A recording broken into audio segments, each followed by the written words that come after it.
Good morning to all of you. Welcome to the Rajhans career private limited.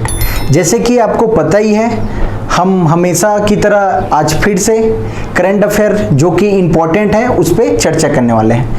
आज देखते हैं कौन सी न्यूज़ है जो हमारे एग्ज़ाम के पर्पस के लिए इम्पोर्टेंट है। सबसे पहले मैं दो इम्पोर्टेंट इंस्टीट्यूशन पे ध्यान केंद्रित करूंगा। जो पहला होगा WTO और उसके बाद होगा ब्रिक्स। WTO चर्चा में क्यों है, देखिएगा। WTO अर्थात वर्ल्ड ट्रेड ऑर्गेनाइजेशन।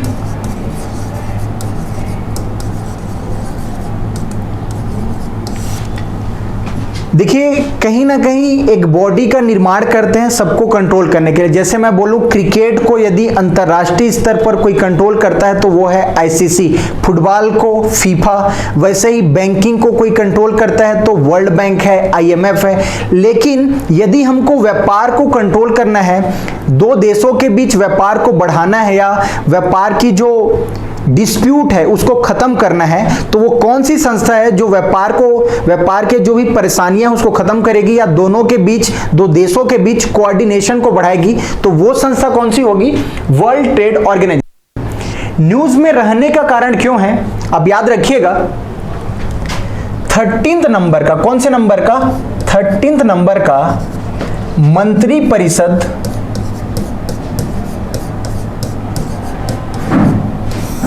मंत्री परिषद स्तरीय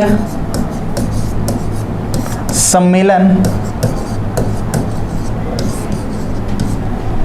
कहां होने वाला है? UAE में। यह घोषणा हुआ है इसलिए यह चर्चों में। अर्थात 13वें नंबर का WTO का मंत्री परिषद स्तर का जो बैठक है कहां होने वाला है? UAE में। यह कम से कम याद रखिए। महत्वपूर्ण संस्था है क्योंकि आप देखते हो पेटेंट है, ट्रेडमार्क है, ये सारी चीजें कंट्रोल कौन करता है? यदि मैं इसके अबाउट WTO के बारे में कुछ जानकारी और दूं तो याद रखना, WTO 1 जनवरी 1995 को अस्तित्व में आया। कब? 1 जनवरी 1995 को। यह एग्जाम में कई बार पूछा जाता है कि WTO 1 जनवरी 1995 को तो आया, लेकिन उससे पहले इसके स्थान पर कौन सी संस्था थी? याद रखना, WTO से पहले एक संस्था थी, उनका नाम है गेट बोलते थे, general agreement on tariff and trade. याद रखिएगा, हमने क्या क्या सीखा? WTO की स्थापना जाना, लेकिन WTO से पहले कोई संस्था थी, उसका नाम था general agreement on tariff and trade. इसी को बोलते हैं गेट। याद देखिएगा। इसके बाद वर्तमान में याद रखना, इसका हेडक्वार्टर है, हेडक्वार्टर कहां? जेनेवा। और इसमें कितने देश हैं? 164 देश। इसके डायरेक्टर जनरल DG कौन है? जनरल मतलब प्रमुख, हेड बोल सकते हो, महानिर्देशक। याद रखना, नोजो, अजीब नाम है, नोजो ओंकोजी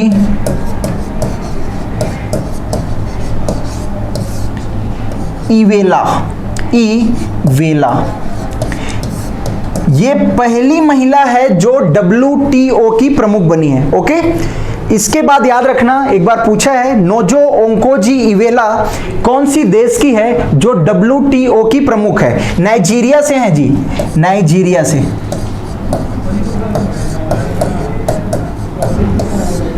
इतना कम से कम आप WTO के बारे में याद रखिए। चलते हैं दूसरे स्लाइड पे, लेकिन हमने चर्चा किया था शुरू में कि हम दो संस्था को पहले पढ़ेंगे। ये हो गया WTO, वर्ल्ड ट्रेड ऑर्गेनाइजेशन। अब दूसरी संस्था कौन सी है, याद रखना क्या? ब्रिक्स। ब्रिक्स आप जानते हो 5 विकासशील अर्थात ब्राजील, रसिया, इंडिया, चाइना और साउथ अफ्रीका मिलके एक संगठन बनाते हैं, उसका नाम है ब्रिक्स।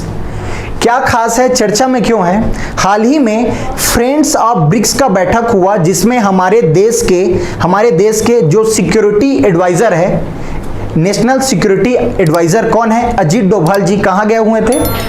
South Africa. आप एक चीज याद रखिए, साउथ अफ्रीका क्यों गए हुए थे?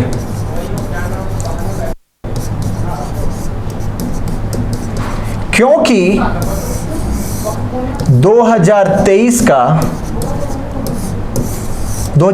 का ब्रिक्स का समिट कहां होने वाला है? साउथ अफ्रीका में। देखिए, चीफ तो कुछ दिन बाद मिलेंगे, अर्थात जैसे मोदी जी जाएंगे, पुतिन जाएगा कि नहीं, उसके बाद चाइना के प्रमुख जाएंगे, शी जिनपिंग जाएंगे, किंतु उससे पहले भी किसी भी संगठन में यदि बैठक होगी, यदि वह देश मेजबानी कर रहा है, जैसे G20 की बात करूं, G20 में हमारी जो मुख्य बैठक है सितंबर में होगी, ये तो तय है, लेकिन उससे पहले भी जैसे रोजगार मंत्रियों का, वैसे ही खेल मंत्रियों का, पर्यटन मंत्रियों का सेम बैठक होता है। सेम चीज फ्रेंड्स ऑफ ब्रिक्स कहां हो रहा है? में। क्यों? क्योंकि 2023 की अध्यक्षता कौन करेगा जी? South Africa. ये कम जानिए ब्रिक्स के बारे में। 5 देश शामिल हैं, इतना कम से कम आपको होना चाहिए। ठीक है, चलते हैं नेक्स्ट स्लाइड में। देखिए, ये एक नाम लिखा हुआ है, टेलिस्मैन सेबर। समझना ये नाम क्या है, इसका अर्थ क्या है। देखिए, हम एक जब टॉपिक को तोड़ते हैं करंट अफेयर के, तो एक इंपॉर्टेंट सेगमेंट आता है जिसको बोलते हैं मिलिट्री एक्सरसाइज। क्या बोलते हैं? मिलिट्री एक्सरसाइज, अर्थात युद्धाभ्यास।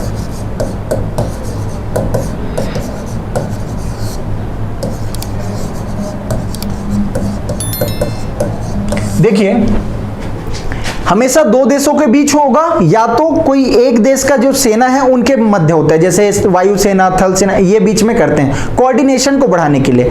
अर्थात ऐसा कुछ अनसर्टिनिटी वाला सिचुएशन आ जाए, वहां सेना कैसे काम करेगी, ये जैसे इमरजेंसी आ जाए या युद्ध हो जाए, तब 2 देशों की सेना कैसे काम करेगी, उसके प्रिपरेशन के लिए एक युद्धाभ्यास होता है, उसी को बोलते हैं मिलिट्री एक्सरसाइज।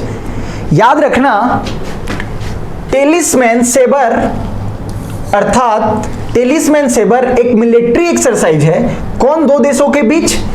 यूएसए और ऑस्ट्रेलिया के बीच। ये याद रखना है, यूएसए प्लस ऑस्ट्रेलिया के बीच क्या हो रहा है? टेलिस्मैन सेबर नाम का क्या युद्धाभ्यास हो रहा है। अब मैं आपको कुछ चीजें बता रहा हूं जो भारत हाल ही के दिनों में युद्धाभ्यास में भाग लिया, कौन कौन से देशों के साथ। कम से कम याद रखिए, मैंने पिछले वीडियो में भी बताया है ये चीज, जैसे बोल्ड कुरुक्षेत्र,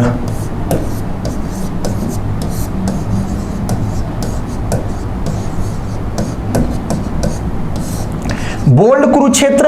उसके बाद याद रखना है क्या? मैत्री, और एक याद रखिए नोमैडिक एलिफेंट। इंडिया तो रहेगा ही, याद रखना, bold Kurukshetra India plus Singapore. ठीक है, Maitri India plus Thailand.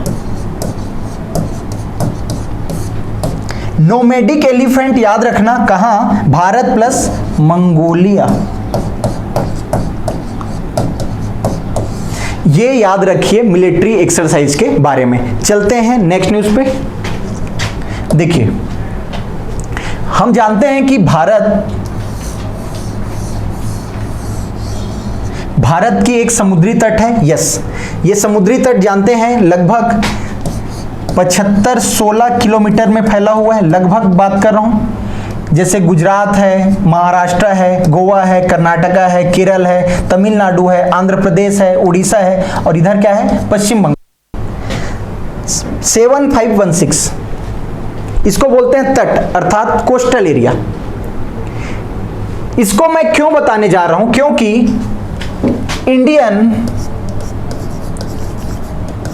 Indian coast guard के प्रमुख चेंज हुए हैं जी, और उसका नाम है राकेश पॉल। अर्थात हमारे तटवर्ती क्षेत्र, कोस्टल एरिया का क्षेत्र है, उसकी रक्षा करने के लिए एक बॉडी है, क्या है, इंडियन कोस्ट गार्ड। उसका हेड कौन बना है, राकेश पॉल। इतना कम से कम याद रखिए। मैं आपसे एक चीज पूछ रहा हूं, बताइएगा वर्तमान में भारत के सीडीएस कौन है, इसका जवाब आप वीडियो में देना। चलते हैं नेक्स्ट स्लाइड पे। अब मैं स्पोर्ट्स सेगमेंट में आ रहा हूं। दो इंपॉर्टेंट इवेंट हुए हैं, याद रखना। पहला है फीफा,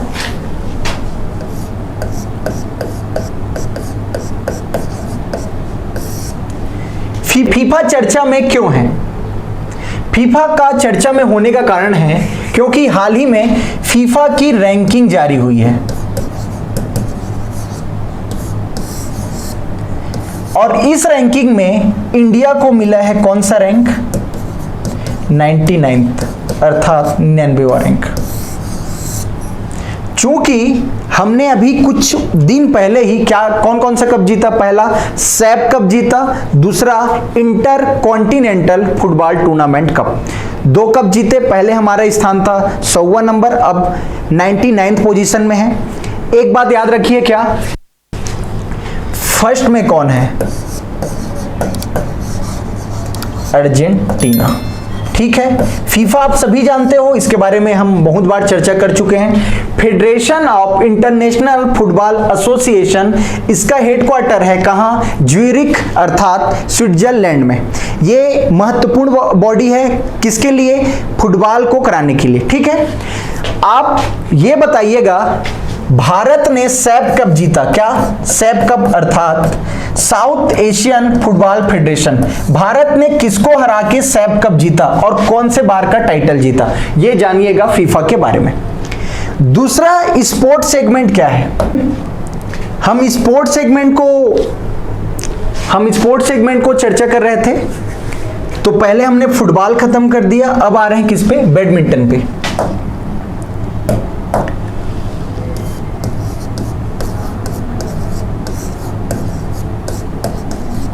बैडमिंटन में याद रखना बहुत सारे टूर्नामेंट होते हैं, जैसे कोरिया ओपन है, थाईलैंड ओपन है, सिंगापुर ओपन है, कनाडा ओपन है, यूएसए ओपन है, इंडिया ओपन है।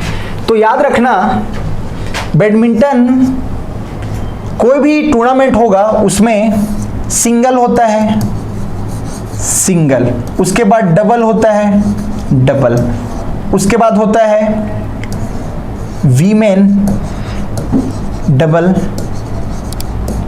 और उसके बाद होता है मेंस डबल,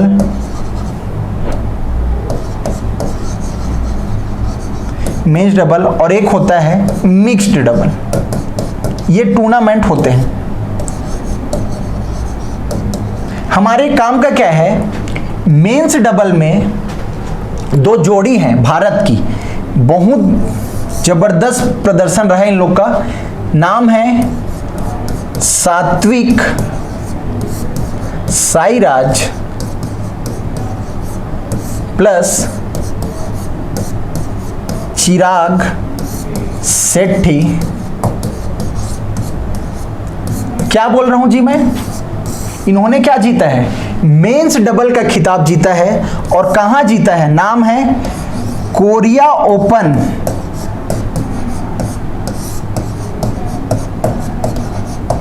याद रखिएगा, मेरे कहने का मतलब यह है सात्विक साईराज और चिराग शेट्टी की जोड़ी ने कोरिया ओपन का खिताब जीता है। कौन सी जोड़ी को हराकर, ये मलेशिया टीम की एक जोड़ी थी जिसको हराकर सात्विक साईराज और चिराग शेट्टी ने कौन सा खिताब जीता है, कोरिया ओपन के मेंस डबल का।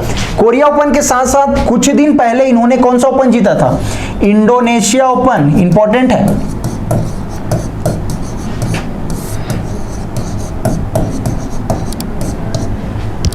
एक नाम आएगा साथ में, कनाडा ओपन, मैं लिंक कर रहा हूं, चूंकि हमको यही पढ़ना था। कनाडा ओपन सिंगल किसका? मेंस का। कौन जीतेगा? लक्ष्य सेन।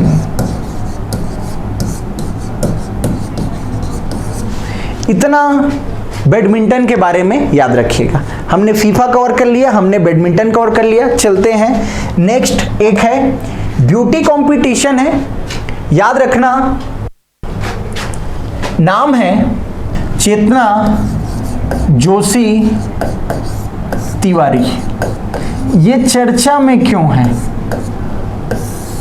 याद रखना, देखिए बहुत सारे ब्यूटी कंपटीशन होते हैं जिसमें नॉन मैरिड भाग लेते हैं, उसको मिस वर्ड बोलते हैं, जो भी होगा, और जिसमें मैरिड भाग लेंगे उसको बोलेंगे मिसेस। याद रखने वाली क्या चीज है, इसने हाल ही में अर्थात चेतना जोशी तिवारी ने 2023 का किसका? 2023 का क्या जीता है? मिसेस वर्ल्ड का, सॉरी मिसेस इंडिया का खिताब जीता है जी। ठीक है, मिसेस इंडिया का खिताब किसने जीता है? चेतना जोशी तिवारी। ये मूल रूप से इंदौर की हैं, ये याद रखिए। अब आया है ब्यूटी कंपटीशन का, तो मैं दो चीज इंपॉर्टेंट आपको बता रहा हूं। क्या?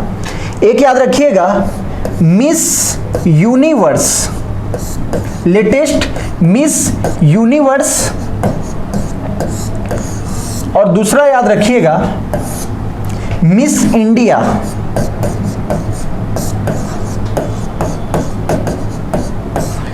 मिस यूनिवर्स कौन बनी है? बोनी गब्रियल। बोनी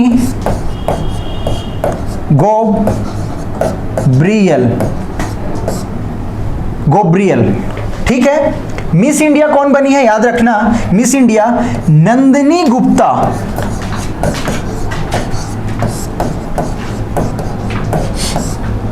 अर्थात कहने का मतलब यह है, मिसेस इंडिया पूछे तो किसको लेना है? चेतना जोशी तिवारी को। मिस इंडिया पूछे तो किसको लेना है? नंदिनी गुप्ता को। मिस यूनिवर्स बोले तो बोनी गब्रियल को।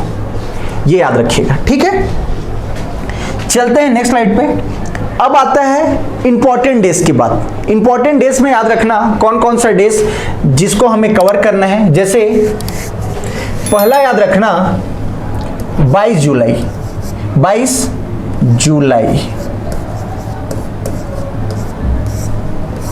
22 जुलाई इंपॉर्टेंट क्यों है? क्योंकि 22 जुलाई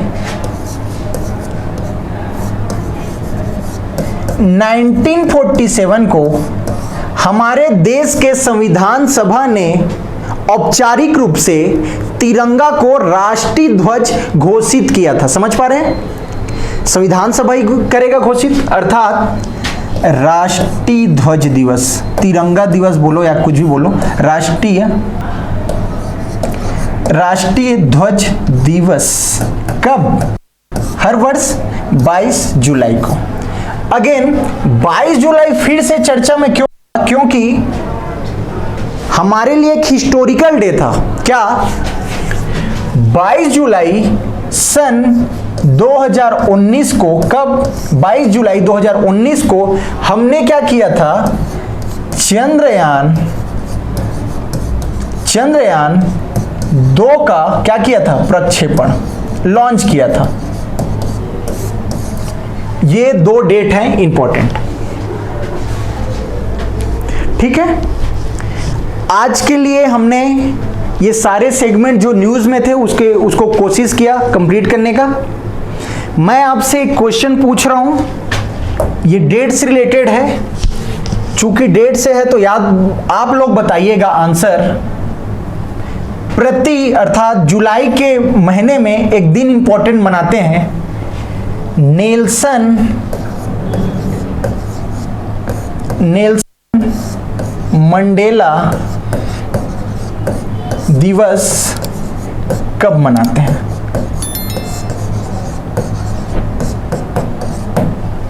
ये आप कमेंट बॉक्स में आंसर दीजिएगा। यदि वीडियो आपको अच्छी लगे तो चैनल को सब्सक्राइब कीजिए, लाइक कीजिए और शेयर कीजिए। मिलते हैं